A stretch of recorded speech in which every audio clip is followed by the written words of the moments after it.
romantizmas, noras vaikų, kažkokios tai šeimos, tokio stabilumo santykiuose ateina 45 metų.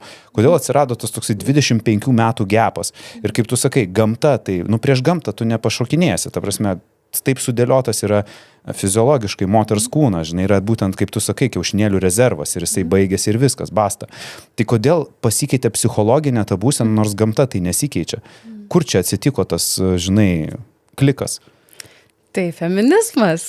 Aš manau, kad feminizmas atnešė labai daug gražių dalykų, bet įsivaizduok, gal tau sunku įsivaizduoti, kai esi vyras, nes tavo genuose vyrai, tavo giminės N kartų, jie galbūt nebuvo tokie užspausti, jie turėjo galimybę, aišku, jeigu yra šeima, vyro galimybės irgi tam tikros apribotos, jis turi nešti į šeimą, jis negali jau ten taip palaidai gyventi, bet iš esmės jie daugiau ėjo į pasaulį, daugiau patirt galėdavo, ar ne, o moteris daugiau tą mikrokosmosą, mikropasaulį. Uždaram tokiam pasaulėlį gyvena. Taip, ir tada natūralu, kad jeigu tai buvo tokia kaip priespauda, nes iš tikrųjų daug metų dabar čia mes moteris tai laisvos, jau čia pačios gyvenam po vieną, kur tai matyta, kad moteris viena gyventų. Niekada nebuvo to, nebent į raganą, atskirta nuo bendruomės ir kažkas jo labai negerai. Taip, o dabar čia kiekviena ragana gali savo laisvai gyventi ir nieks jos nepersekė. Tai iš tikrųjų mes pajutom pagaliau laisvę ir dabar mes norim pagyventi irgi, o tai ką reiškia save realizuoti? Tai gal aš irgi noriu dirbti, o tai gal aš irgi noriu keliauti. Ir natūralu, kadangi mums sąlygos dabar leidžia, tai nėra laiko vaikam ir dabar truputėlį įsikreipia į kitą pusę. Ir aš labai tikiu, kad su laiku mes grįšim atgal, nes pagal moters prigimtį, pagal moters hormonus yra pasirūpinti, yra atverti širdį, ar ne, bet evoliucijos nepakeisi per 100 metų. Evoliucija yra tūkstančiais, milijonais metų. Tai tu gerai pasakėjai apie tos santykius, ne? Ir aš, žinai, irgi tokią dar vieną statistiką išsitraukiau. 64% aukšto lygio vadovaujančių moterių teigia, kad darbas nuolat persismelkia į asmeninį gyvenimą. Ir čia man kyla klausimas, kodėl moterim taip sunku, kurios užima vadovaujančias pareigas, turi savo įmonės, jos yra karjeristės, jos nori tos tokios laisvės, taip toliau, bet turi santykių šeimoje, bet joms taip sunku susidoroti su tais santykiais. Jos lyg atsineša tą vadovaujančią lyderistinę poziciją į namus. Kodėl taip sunku atskirti tai? Nes man atrodo, natūraliai, jeigu vyras atsineša vadovaujančią poziciją namo, tai nebūtinai yra taip blogai, kaip moteris atsineždama vadovaujančią poziciją namo. Ne, jeigu vyras atsinešas, tai dabar aš pasakysiu, iš karto sakys, kad toksiški santykiai.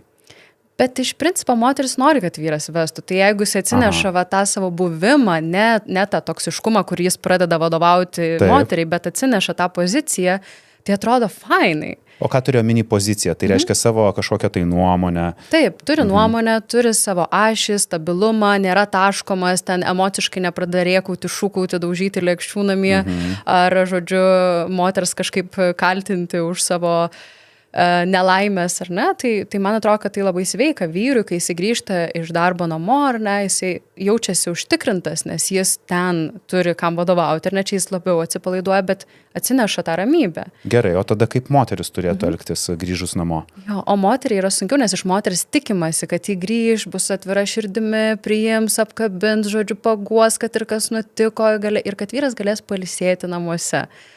O tai kaip moteriai tada pailsėti namuose? Tai vyras tada turi pereiti jis į tą poziciją, ar ne, kur jis tampa tuo rūpestinguoju, vaikais pasirūpina, kai negrįžta, ją nuramina ir viskas atrodytų kaip ir jeigu šeima save balansuojanti. Bet vyram labai sunku užleisti tą poziciją ir moteris irgi labai dažnai grįždama jaučia tą įtampą, bent jau iš mano klienčių, kaip neatsinešti namo ir tai tampa dar daugiau sukuria tos įtampos, su kuria jie ateina. Nes yra tikimasi. Taip atrodo dirbtinai formuojama kažkas tai, nenatūraliai. Aš moteris dabar aš turėčiau kažkokia tai grįžti ar būti, bet moteriai labai svarbu, net ir vadovavime, labai svarbu nepamesti savo prigimties. Tai reiškia turėti tą minkštumą ir turėti noriu. Nes labai daug moterų užskuba ir tą reikia, aš privalau, aš pasirodysiu, irgi ta ašis visą laiką. Nesvarbu, mėnesinės, ne mėnesinės, tu eini į darbą ir vadovauji, ar tau ten skauda, išgeri vaistų ir taip toliau, ar ne. Tai taip gyvenam, vyriškam pasauliu moteris bando rasti vietą, kaip jai dabar būti. Ir aš pati pastebėjau, kad aš nežinau, iš ko man mokytis, nes mes neturim 100 metų kažkokių moterų, iš kurių galėtume mokytis, kaip būti iš to visuomeniai. Bet aš dar, žinai, pagalvoju, kad mes esam dabar tokiam pasaulyje, kur feminizmas jis dar yra labai neilgai, bet čia toksai galbūt net iškreiptas feminizmas tapo, ne? Taip. Ir ta laisvė atėjo per greitai ir nespėjom su gamta, žinai, nes tai, ką suformavo gamta, yra tūkstančiai metų, tai yra mūsų genuose, žinai. Ir dabar, vat, kaip ir tu sakai, mėnesinės, nuotaikų kaitos, taip toliau, bet jūs einat prieš save, taip išeina, jūs jaučiatės blogai, bet ne, aš turiu įrodyti, aš galiu.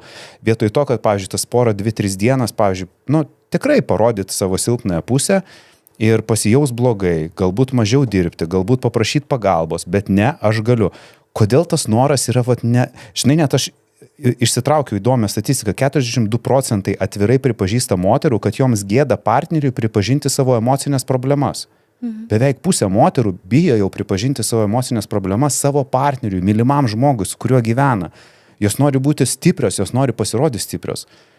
Kodėl tai pasikeitė? Kodėl čia kažkoks atsirado kova santykėje, konkurencija, kas stipresnis?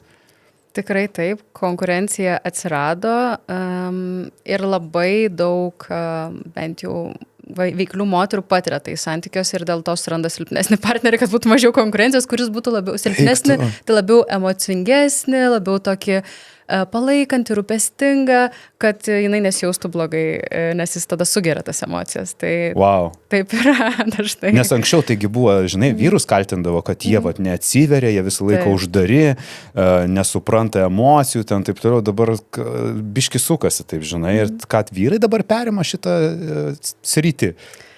Oi, aš atsimenu prieš kokius 7-8 metus Suomijoje buvau ir gyvenau šeimose 2 ir ten ypatingai feminizmas yra aktyvus ir aš dar to nežinojau tada. Aš buvau tokia apie moteriškumą, apie įkvėpimą, mes šokdom su moterimis, susirenkam man vienodai, kas, kodėl mes tiesiog mėgaujamės ir ateina, matau moteris įtemptais kūnais ir aš tiesiog padėjom atsipalaiduoti ir viskas man to užtekdavo. Ir aš nežinau visų tų feministinių dalykų tada dar. Ir aš atvažiavau, atsimenu, šeimoje ir moteris eina į darbą, o vyras gamina man pusryčius ir jis namus prižiūri ir aš pirmą kartą pasimečiau tada, kaip čia taip yra. Ir kitas atvejis buvo kitoj šeimoje, kai aš pagyriau vyrą ir pasakiau, sakoma, kad vyrai geresni šefai, nes jis gamino vakarienę. Ir moteris kaip įsitempė visa, jisai taip sako, tu taip atsargiau, žinai, juokaudamas, tu čia atsargiau pas mus čia feministė namie.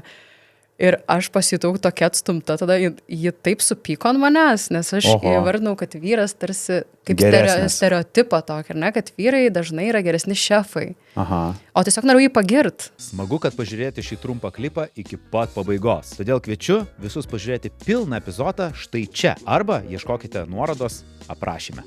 Iki.